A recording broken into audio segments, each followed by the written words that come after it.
So today we're going to be talking about the subject of emotional attachment. Humans tend to remember the good things rather than the bad things about a person.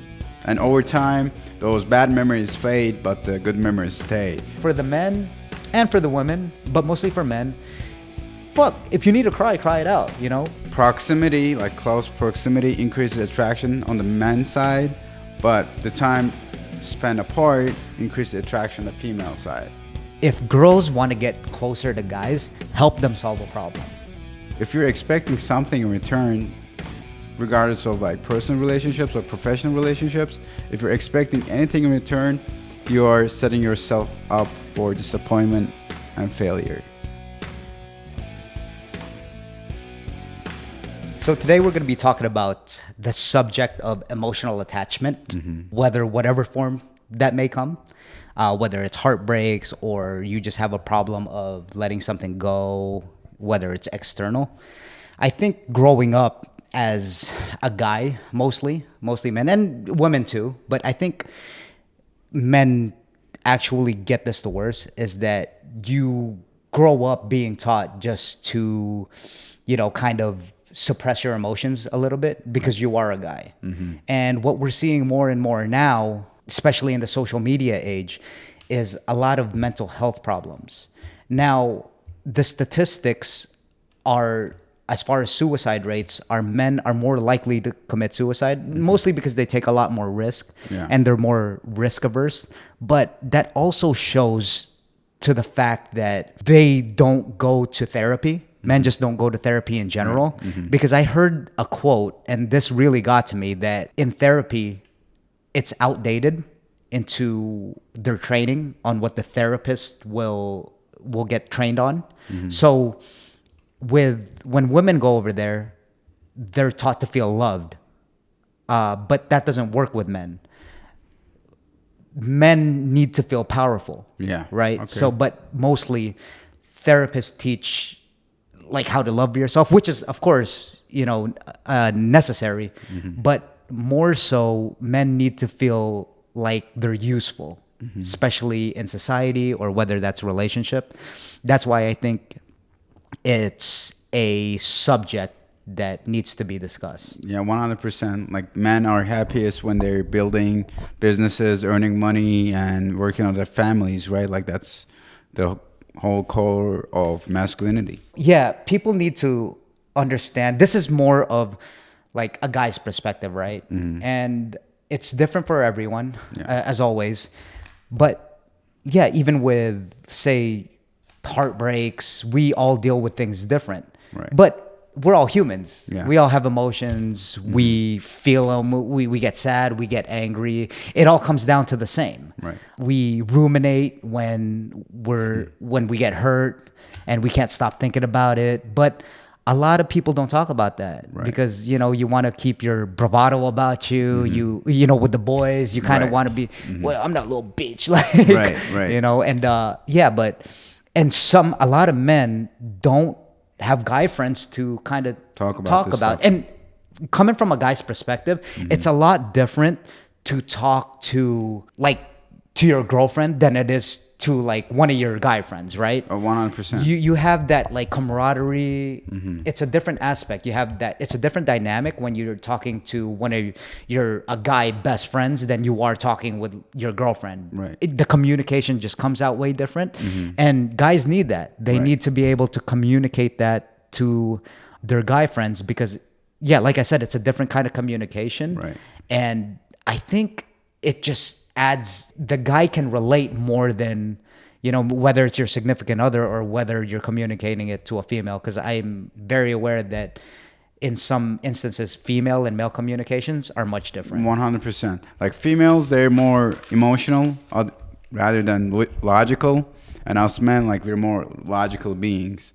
And when you talk about your breakups or your heartbreaks with your fellow men or your fellow like friends or circle, they don't have that emotional reaction. Like, when females talk about other females about their heartbreaks or their problems, obviously they share that emotional connection. But with men, it's not just that emotional connection, it's like logical. So let's say if you go through a breakup and you're telling me about this, and honestly, I care about you, I want you to be doing good with your life, but at the same time, I don't have that same emotional connections between you and your significant other.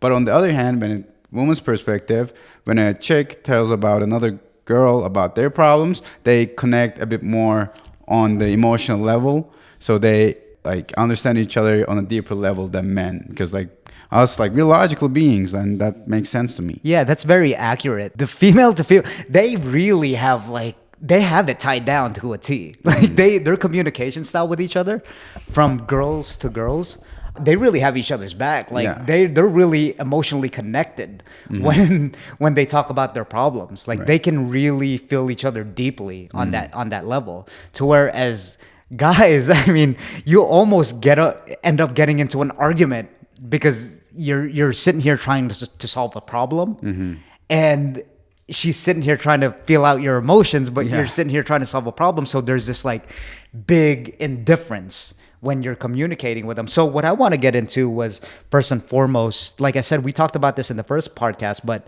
one of the hardest things about emotional attachment and for a guy to go through that's not talked about enough is heartbreak, like we mentioned in the beginning. And yeah, this needs to be let out just because you don't hear it enough. And I know guys will go through it, because I have some guy friends that will kind of, it's funny, they'll kind of play it off like, oh yeah, hey man, you want to hang out and stuff? And then I'll say, yeah, cool. And then out with it, right? They kind of slithering around it, like they don't want to talk about it because, like I said again, they're scared to be vulnerable of what you might think of them, and then it just comes out from there. Say if they're having a drink at the bar, then it comes out. It's like, my girl's giving me shit again, or like or I'm going through this heartbreak, or they'll say it in another way. It's like they're subliminally telling you without directly telling you, because again, we're men and we don't want to be direct with it because we don't want to like look vulnerable, right? Especially in our friend group. That's definitely a fact. But at the same time, you have to think that like if you don't share your ideas about this girl or like the breakup that you're going through, then you're gonna just suppress that inside you, and it's gonna come out if you're drinking or some other way, like subconsciously. Like unspoken feelings have a way of coming subconsciously.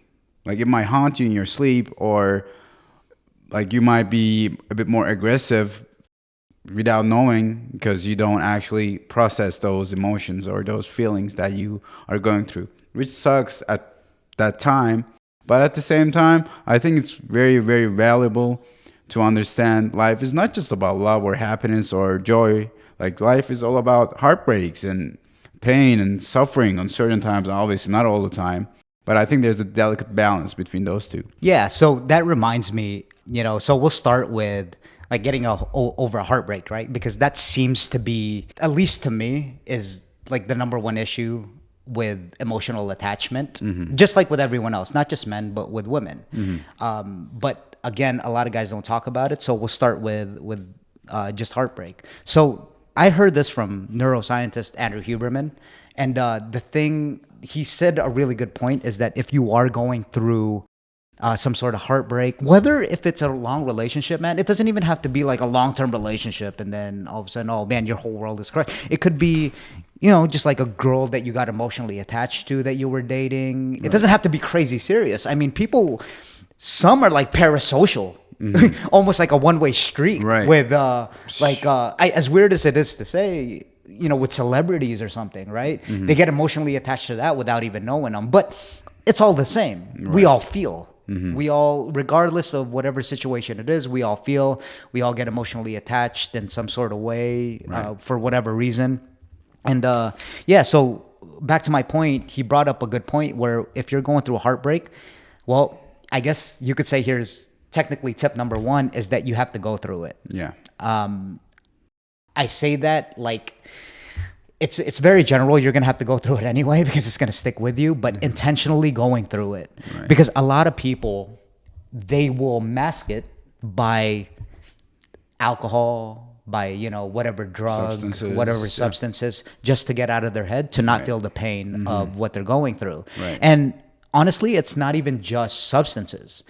It is social media. That's a form of getting out of your head, right? That's a form of addiction. So you could doom scroll for hours and hours on TikTok, and you don't even know it. And you're going through this breakup, and then you feel like even more like shit. Worse, yeah. Yeah, and then it just kind of snowballs. The other thing is that here's another one that people kind of don't think about, is that I've heard this a couple times. I mean, I've heard this a few times where people will say, yeah, I'm just going to work it so I don't think about it. It's like, yeah, it's kind of good. I understand you have to kind of get away from it, but a lot of people will try to outwork their problem other than actually sit there, process the information of what they just gone through and go through it. So what Huberman was saying got kind of off track a little bit, but he was saying that you have to break time, space, and closeness with whether it's the person that you're dating. Because if I remember correctly, if ours is the same transmitters or the part of your brain that deals with grief. It's the same exact way when you deal with death of like a loved one. Right. They're not there anymore. Yeah. And you have to come to those conclusions. You have to face the reality. And before that, so time, you have to, like the time that you spent with them, you got to break that, right? Because, well, if you're moved in with them, that's all you know. Right. That's the person that you see. That's the person you talk to. I think that's the obvious one. Space, how close you were, right? Time, space, and close. How close you were in proximity to them. So again, you're always with them. You're so used to the lifestyle of being with them that you have to get used to breaking. And you have to really, really process it. You have to be aware of it. You have to consciously process it. Yeah, you're going through a breakup, but if it's not intentional, then the longer that you're probably going to go through that situation. Right. The other one is closeness. You have to fracture that, how close you guys were emotionally. Right. What was once there, again, is not there anymore. So you just have to go through it. And yeah, look, for the men and for the women, but mostly for men, fuck, if you need to cry it out, Personally for me, I'm not more of a crier. I think I get that from my dad. Like, he's just a fucking unemotional ox, and I think I got that from him. Right. I personally don't go crazy. I just kind of go through it. I go through the motions. That's how I deal with things. I'm very thankful that I have martial arts. I found something that I love to do. Right. That's your backbone. Exactly. So I don't go off the wall somewhere, Right. Especially being an alcoholic, man. Especially being an alcoholic, where it's easy to turn to that. But now I have another outlet to break time, space, and closeness with that significant other or the girl that I was dating. Right. It's still hard. It's still rough. Like, there's no other way to put it. Just like anything else, you have to go through it. But yes, those three you have to break. Right. And you have to deliberately face those issues. You have to understand what's going on. If you want to cry it out, man. If you want to hit something with a baseball bat, not a human being, but maybe Hopefully like not. a TV. Yeah, go to, like, I don't know, a desert somewhere. Bring some stuff with you that you could hit with a baseball hat. Go do it. Here's another fact that Steve Jobs, from what I hear, was really good at that catharsism. He'd go out. Since, he was kind of crazy, like he was like this crazy entrepreneur with the iPhones, and he just like yelled at all his like employees and all that to Yeah, get I watched shit the done. both movies. Yeah, so he was that kind of character. But what he'd do was, to get his emotions out, he'd go to like on top of a hill and just fucking yell. Yeah. Like, just yell it out. And we might think, oh, that's a little strange, but it's not. Yeah. It's how we deal with emotions. So you gotta find a way to face these problems. It's like you're going through a highway 65, 70 miles per hour, but if you resort to like substances or escapism, like the doom scrolling that you were talking about, I agree with you 100%. It's like taking the exit before your exit, and then so you were in the highway but you took an exit, and then now you have to deal with traffic or lights. So that's what happens if you don't go through the hell that we were talking about, right? Yeah. Obviously you're gonna get over it eventually, like over time, whatever, but it's going to take a longer time than just face the problems that you're dealing with. If you're in the highway, stay in the highway, deal with it. Like you said, there are multiple like ways to deal with it. MMA is a great way. Going to the gym is an awesome way of dealing with day-to-day problems, because you're working on your body, you're releasing endorphins, you're your body releases this good feel chemicals that you crave because you're going through a breakup or heartbreaks. So it just all adds up. If you're going through hell, just stick with it, and you're gonna be stronger at the end of that storm. Yeah, and I have to reiterate, and you get this a lot from Instagram and all that, and you know the melodramatic like reels. That it's like, yeah, you know, I just went through heartbreak, and next time I'm gonna learn. And yes, next time you do learn. But you know, talking about the gym, because it's not all like flowers and roses, right? If you go to the gym, that doesn't take it away. You got to remember that that's just a tool. Yeah. And even when you're at the gym, you're still going to feel it. Yeah. More of the same. Personally, from my experience, yeah, it's all the same. But I guarantee you that if I didn't go to like the gym, or if I didn't just move my body in general, oh my goodness, like I don't know where I'd end up. Right. And I know that's like kind of like a crazy extreme way to put it. But really, I mean, I might resort to something terrible if I don't have that kind of outlet to deal with those emotional attachments. One of the lessons I've learned too from a psychologist is when you deal with those kinds of like issues, emotional attachment from someone, whether it's death or we'll just stick with heartbreak just because it's the easiest example.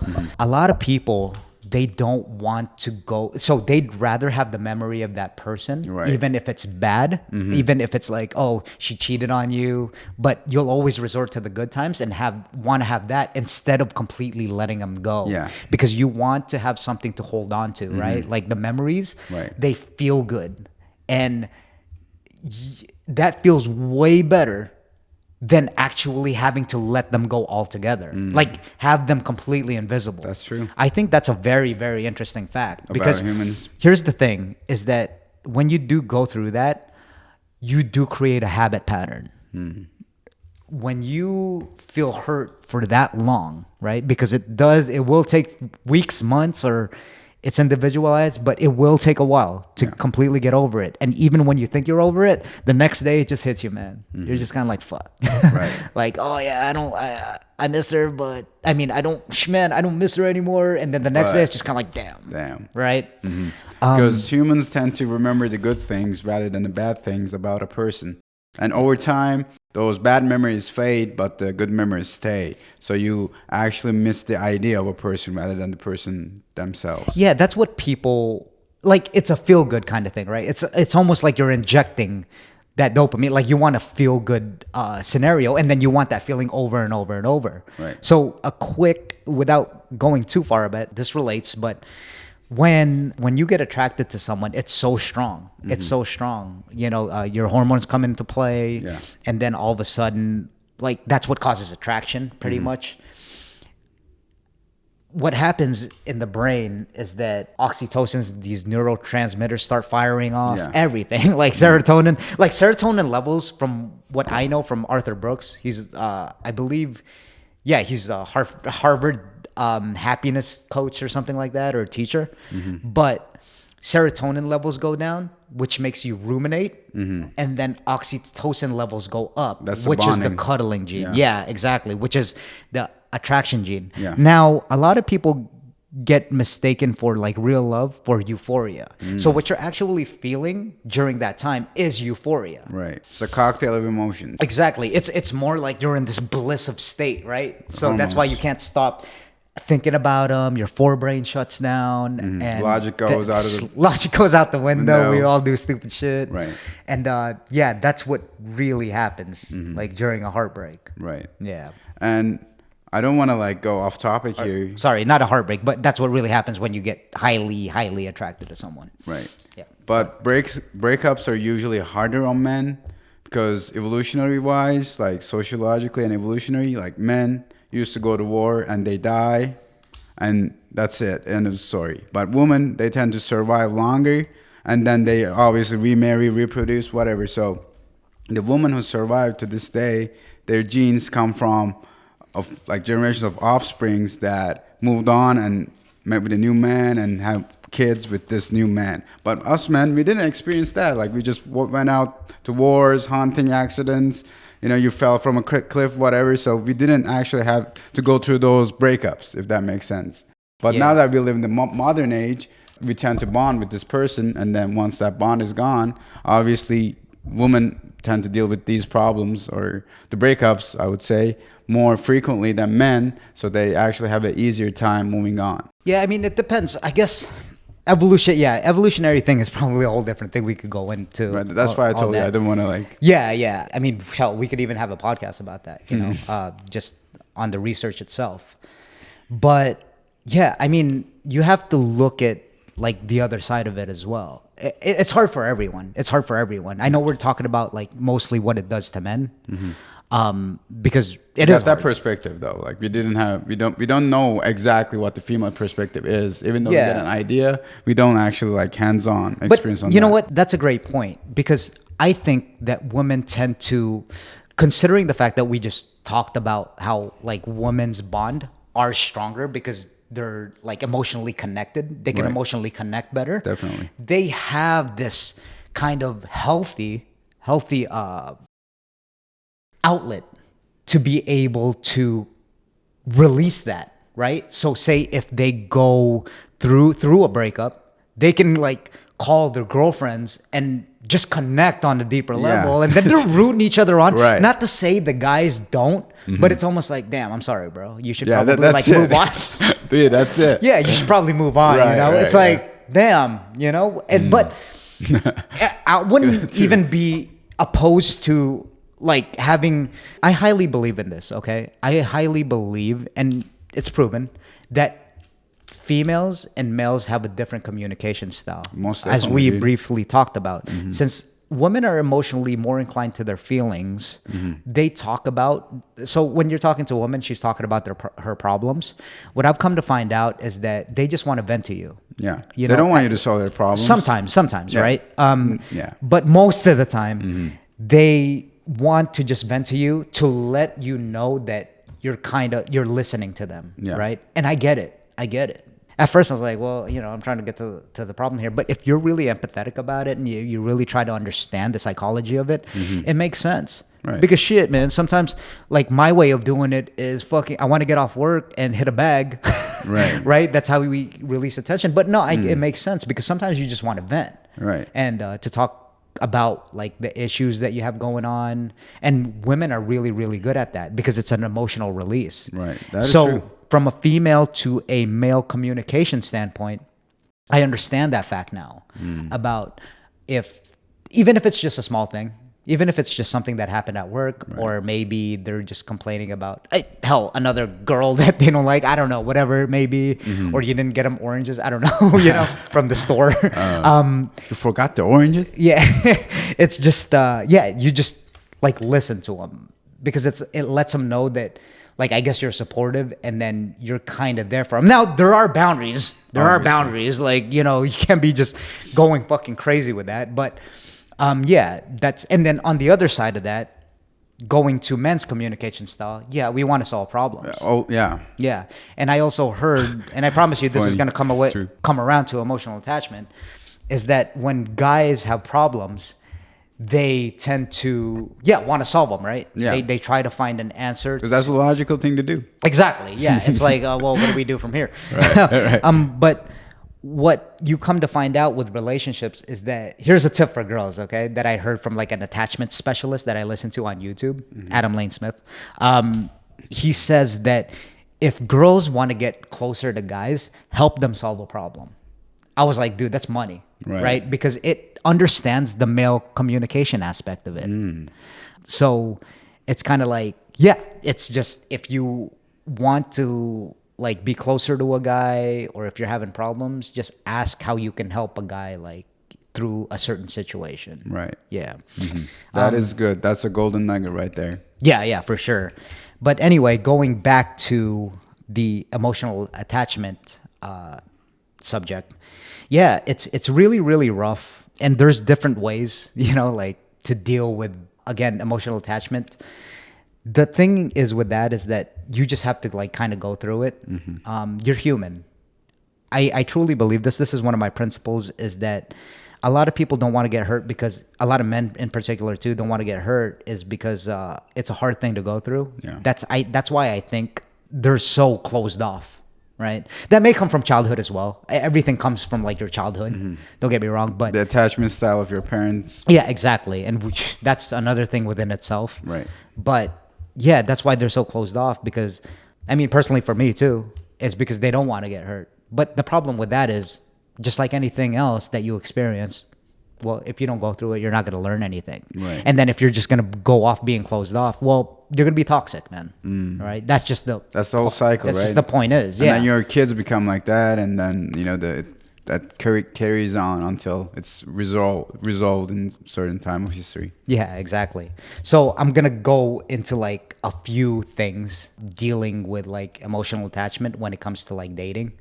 And yeah, if you get emotionally attached, whether you're in a relationship or not, right, or whether you're dating, and then number one, you should probably prevent it before it happens, right? Like.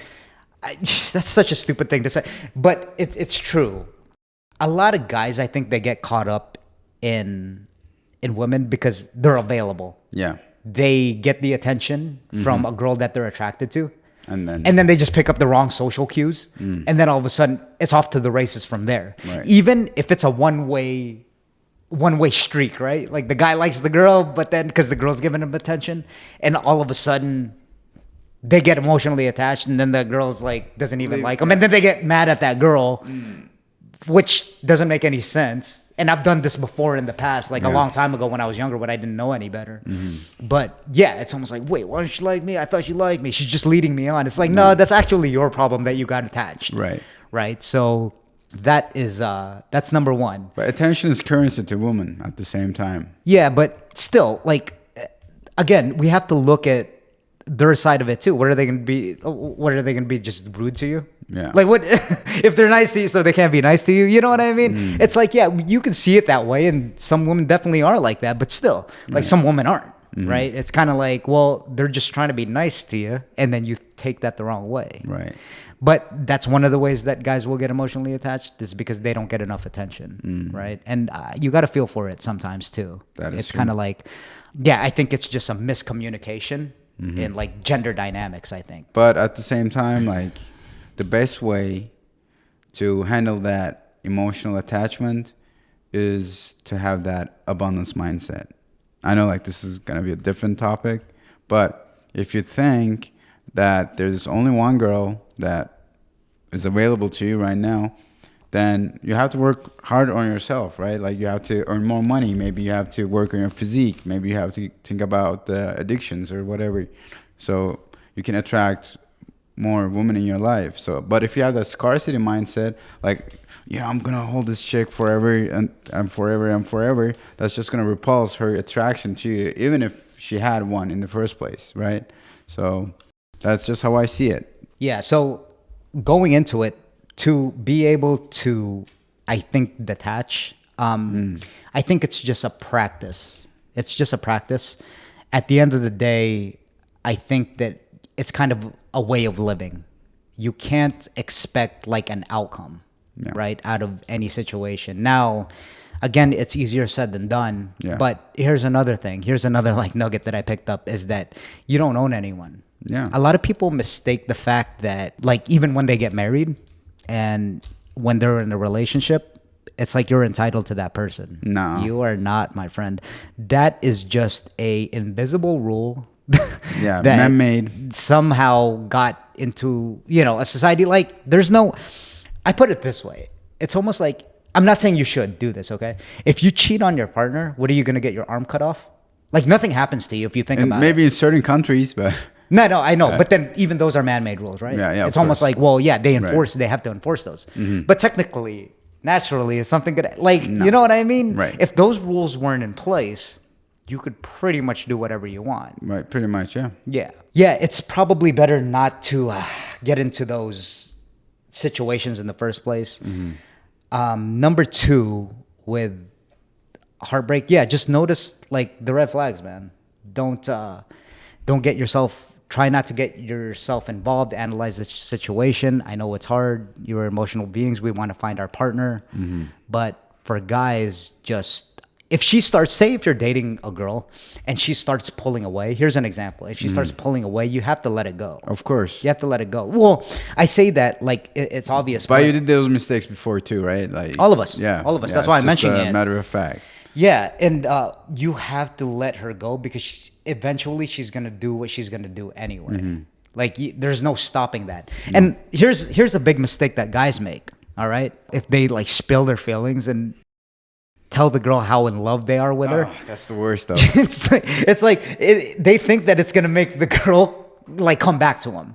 Actually, it just adds more pressure, and then she just repulses even more. Yeah, she just has more pity for you, which isn't good.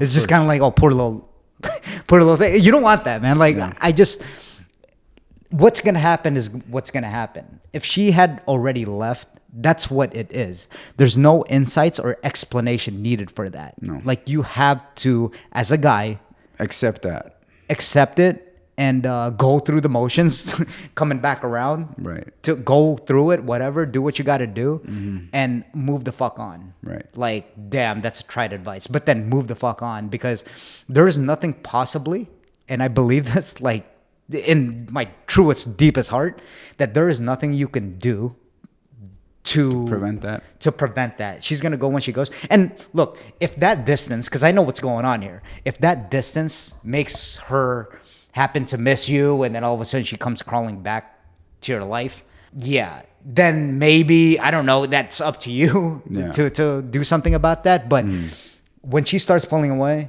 don't chase. Never chase. Yeah, just don't. And it's not like a red pill manosphere kind of thing to do. It's just like, hey man, like have some dignity about it yourself. Go work on some other projects. Yeah, take it for what it is. I know, again, you're emotional about the situation. It's hard. I get it. But man, try to detach yourself for a second in that situation. And just try to move forward, man. You're human. I get it.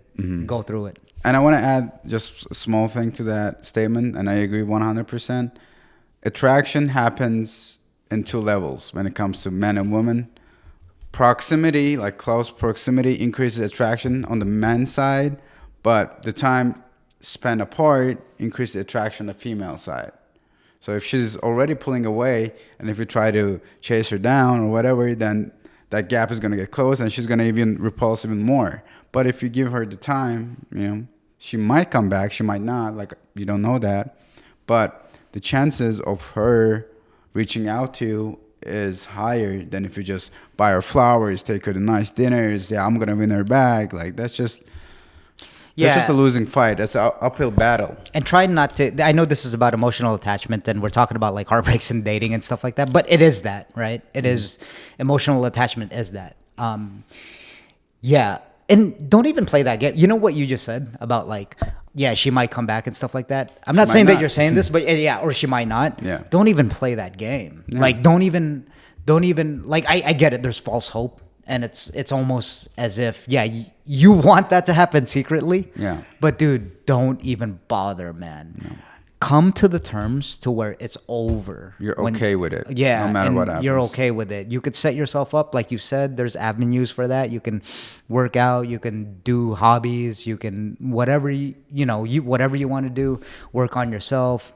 Hell, I don't know, go for another girl. Yeah. Right? Like probably there's not only like 5 billion of them? Yeah, probably not the healthiest at first, right? Course, like you have to give yourself some time, I think, to regulate those emotions, but do what's necessary and just forget about it. Yeah, and we all have a deep connection to the subject because we've all been through it before. That's why we're talking about it. It's a rough one. It really is one of the hardest things, and I believe, I don't know the statistics for it, but man, I wouldn't be surprised if I don't know if there's a way of knowing this, right? I don't know if there's any studies on it. I just want to say that I haven't researched on it, but I think going back to what we were saying about suicide, I think that's a lot of it. I think that's a lot of, because the mind is so powerful and it puts you in a negative bias that I wouldn't be surprised if they couldn't bear. Some people just have that depression gene and, I don't know whether it's serotonin levels are low or whatever's going on in the brain. I'm not a neuroscientist, but I'm sure that the thoughts and the destructive thoughts, the self-sabotaging is just too much to bear. And then off they go. They don't want to live with it, right? Yeah. But that's a great way of you putting it right now. They don't want to live with it. They don't want to die. They just don't want to live anymore. Yeah, yeah. So that's the major difference between suicide. Like, because dying is like not in our nature. Like, no one wants to die. They just don't want to live. And if you make this person that the center of your life, and that center part is missing, then you're missing something inside, and then you take the easy way out. Yeah. And like you said, I agree 100%. Like, if you do not handle those feelings, emotions, or the stuff that you're going through, it's going to come out eventually and subconsciously the ways that you don't want to come out that way. Yeah, I do have a rule now, man, is that, again, this is easier said than done, but I do have a rule. So the Harvard psychiatrist that I listened to, Healthy Gamer GG, he said that he was talking about externalizing your happiness. And funny thing is that self-respect is the definition of that is not externalizing that happiness even to your partner, right? Even to your marriage. No one's entitled to you. No one owes you anything. No. Even, again, I'm going to say it again, is that I truly believe this too. Even if you're married or even if you've been in a long-term relationship, I'm not saying that, yeah, you don't have to be committed. Yeah, you're committed, but you're not entitled to anything. They're not your slave. They're not chained to you. It's almost like anything goes, right? Like it's not, but it is. It's, right. Yeah, there's that unspoken agreement, like you guys are married and stuff like that. But nowadays, it's just you can't externalize your happiness, like, to whoever it is. Now, let's not get it twisted. Like, I don't have any kids, and I know that even in my deepest values, that kids were here for bigger than ourselves, right? Right. It's to have kids. Personally, for me, maybe I was raised old-fashioned, but it's to take care of someone other than yourself. I think that's the biggest thing that you could give to someone, and I still believe that. Right. But also, you just can't externalize your happiness to anything. You have to detach yourself from a lot of things to kind of protect yourself and I think expectation in general are something like that. Like, if you're expecting something in return, regardless of like personal relationships or professional relationships, if you're expecting anything in return, you are setting yourself up for disappointment and failure. But I think that's the difference between being nice and being kind.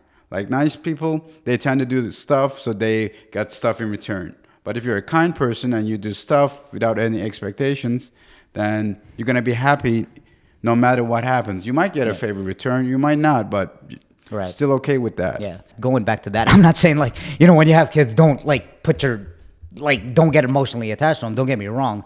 But again, I want to refer back because I want to make it clear that I'm not saying that. But again, with the guy that I was listening to, he was saying that you choose to get emotionally attached to someone, right? I'm not saying never, right? I'm not saying never.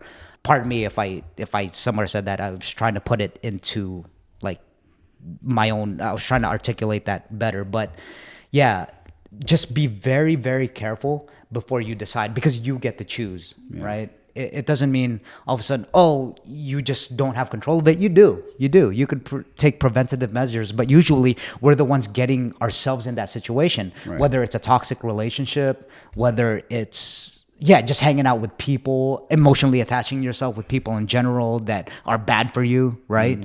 It's almost like you have a choice, man. You have a choice. Even like, say, with a partner, right?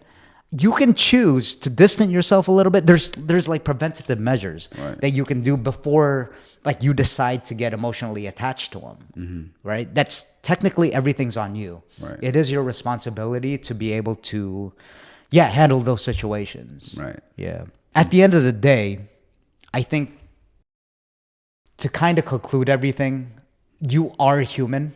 I've said this before, but I'll kind of end it with this. That was just an example. This talk was just an example of what it means to be emotionally attached, and how it feels, and maybe to resonate with whoever's wants to resonate with this. I mean, it's relatable, right? Like I said, we've all gone through it, and it's a hard thing. It's a hard situation that especially guys don't often talk about, and hopefully I wanted to talk about this for guys or girls to get value out of it. It's like, hey man, you're not alone. It's just kind of like alcoholism. You're not alone, man. You're like, there's people out there. Sometimes we tend to think of ourselves because it's all about us because we're living it. Right. But you're not alone. man. Egocentric point of view. You're seeing it through your lens, and then you think like everything's about you. Mm-hmm. And it's good to know that there's a community of people, Right. especially us, Mm-hmm. that are going through the same heartbreaks. It's tough. It's the overthinking sucks. You feel like you're in a prison. You're stuck in a prison in your head that you can't get over. But I promise you, you will get over it. You'll definitely get over it. Yeah, it's one of those situations that it's harder at first. Obviously, it never gets super easy, but over time with experience.